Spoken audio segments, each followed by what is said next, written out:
Вы смотрите «Своих не бросаем». О подвигах современных героев, о тех, кто приближает победу в тылу. С вами ветеран боевых действий и участник СВО Артур Галеев. И военкор-волонтер Юлия Краснова. И сегодня у нас в гостях Рамзия Каримова-Байбулатова, Корреспондент телеканала БСТ, депутат Госсобрания Республики Башкортостан. волонтер проекта «Первая юрта». Все верно? Все верно. Здравствуйте. Здравствуйте. Рамзия, вы ухаживали за нашими родными бойцами в одном из луганских госпиталей. Хочу сначала сказать про проект «Первая юрта». «Первая юрта» – это региональный проект, инициированный министром туризма и предпринимательства Республики Башкортостан Зухрой Мавлетбаевной Гордиенко. Она эту идею предложила в ноябре прошлого года, 2024 года, на оперативном совещании. Ради Фаритович Хабиров, глава нашей республики, поддержал этот проект. Со стороны республики они помогают транспортом и жильем. И в течение 2 недель женщины разных профессий, разного возраста работают в военном госпитале и помогают ухаживать за ранеными бойцами. А какие еще задачи перед вами стоят? Бойцов принимаем с поля боя, одеваем, ухаживаем, стрижем, ногти стрижем. Был такой случай, привезли молодого парня, ему 21 год, как моя дочь. Его привезли и сразу увезли на операцию. После операции я его кормлю, спрашиваю у него про возраст и знает ли его мама, что он в военном госпитале. Он говорит, я 2 месяца уже без связи. Беру его телефон под свою ответственность. Подвела вот так телефон. Мы позвонили маме. Там мама плачет, что сын жив. Здесь сын ничего не может сказать, что он оказался в военном госпитале. И у меня слезы потекли. Вот единственный раз, наверное, когда я плакала. Сильные эмоции. Да, сильные эмоции. Я не выдержала, вот 1 раз только. Все бойцы, они стойкие, мужественные, они в жалости не нуждаются. Они нуждаются в понимании, внимании, в уходе. Они нуждаются в нашем тепле, потому что они герои все. Наши ребята действительно очень мужественные, но ведь отправиться туда – это тоже сильно. Смысл журналистики я тоже всегда видела не только в репортажах, но и в помощи людям. А телевидение дает для этого уникальные возможности. Поэтому вот тут я записалась, но первый состав не попала. Поехала в составе уже 2-й группой. Рамзия, получается, что вы свой отпуск провели в госпитале, 16 дней там работали. Первый раз я брала отпуск очередной, а во 2-й раз уже взяла отпуск за свой счет и поехала, потому что хотела ехать, хотела помогать. Не пожалели, что потратили свой отдых законный на то, чтобы отправиться? Нет, не пожалела. Это когда помогаешь бойцам, это такое удовольствие доставляет. И даже усталость не чувствуется, хотя целый день на ногах проходишь там 19-20 тысяч шагов, но вечером выходишь такая довольная, потому что твой день, твоя каждая минута прошла с пользой. В военном госпитале женщина-волонтер – это и мама, и бабушка, и сестра, и дочь. Волонтеры выполняют разные работы. Кто как может, так и помогает. Там всем работы хватает. Рамзия, а как отбирают волонтеров?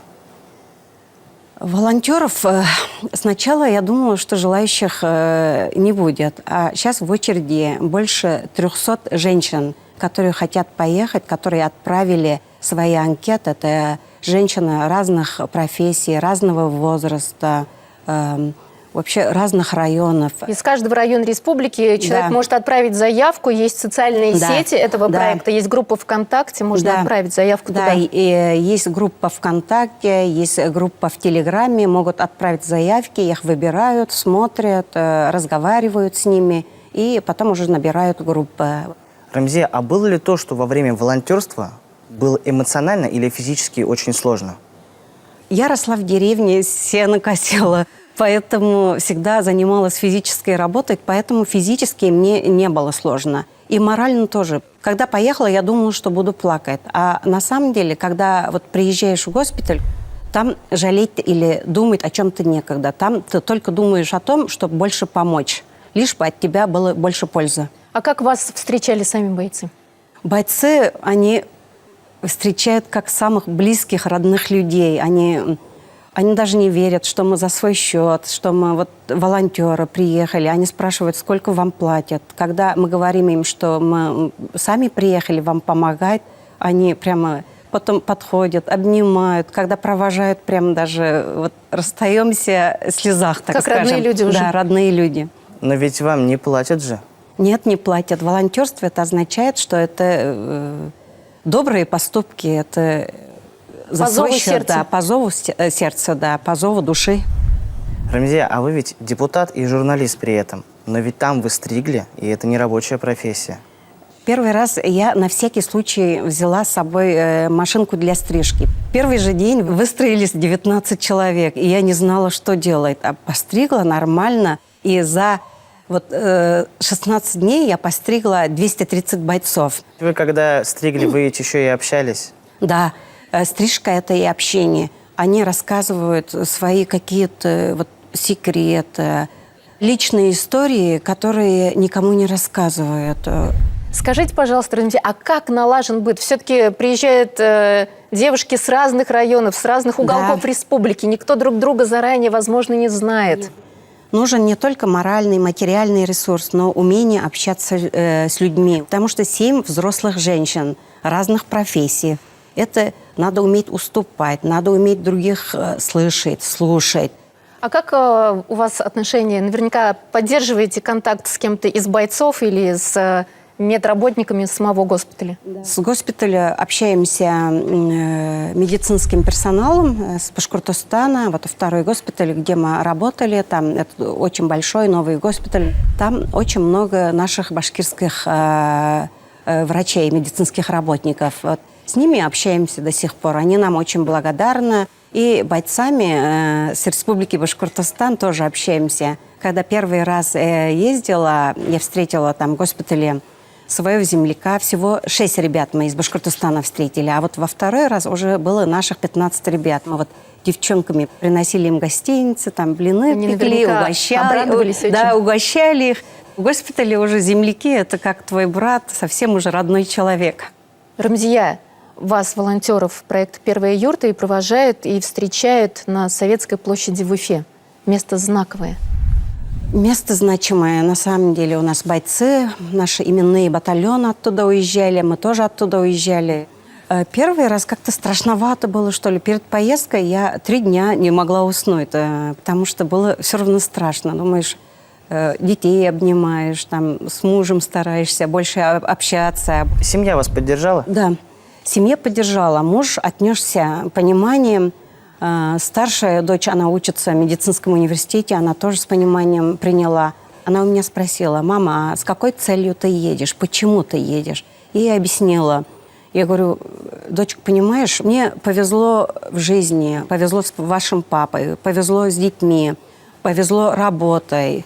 Я себя считаю счастливым человеком. А когда ты счастлив, ты должен делиться со своим счастьем. И считаю, вообще в госпиталь должны именно поехать те волонтеры, у которых есть счастье это внутри. Кому есть что дать. Да, кому есть что дать. Рамзия, а как вы добирались туда и обратно? Со стороны республики я хочу сказать большое спасибо главе нашей республики Радию Фаритовичу Хабирову. Нам республика помогает жильем и транспортом. Если бы жилье и транспорт был бы за свой счет, это мы бы не справились. Наверняка вы говорите, мы волонтеры из Республики Башкортостан. Это же уже само по себе звучит гордо. Как воспринимают? Да, они все знают Башкортостан, Уфа, все благодарят. Говорят, сначала спрашивали, такое недоверие, что ли, в первое время было. Откуда приехали, Республика Башкортостан. Кто-то знает, кто-то нет. Потом уже все вспоминают, там у кого-то друг, у кого-то, не знаю, мама, у кого-то отец, у кого-то кто-то служил. Рамзия, расскажите, пожалуйста, историю, как вы рассказали бойцу, что вы корреспондент, а он вам не поверил. Это было во время второй поездки. Стригу одного бойца. Парень у меня спрашивает: а кто вы по профессии? Вы профессиональный парикмахер? Я говорю: я не профессиональный парикмахер. Ну, говорю, опыт есть? Такой: понятно, ну, стрижете хорошо. Потом такой: а кто вы по профессии? Я говорю: журналист. Он так на меня посмотрел: если вы журналист, я депутат. Я уже не стала говорить, что я еще и депутат, поэтому он бы не поверил. Это такая гордость, что наши коллеги, журналисты, депутаты Курултая Республики Башкортостан настолько щедрые, душевные люди. помогает нашим ребятам не только здесь, в тылу, но и там за ленточкой. Спасибо большое за ваш труд. Спасибо за приглашение. Спасибо вам большое, Рамзия. Хөрмәтле телевизор караучылар, мин һеҙҙең бөтәгеҙгә лә бәхет, изгелек, тыныслык теләйем. А мы напоминаем, что сегодня у нас в гостях была волонтер проекта «Первая юрта», заслуженный журналист России, Корреспондент башкирской службы новостей телеканала БСТ, наша коллега Рамзия Каримова Байбулатова. Увидимся через неделю. Победа будет за нами!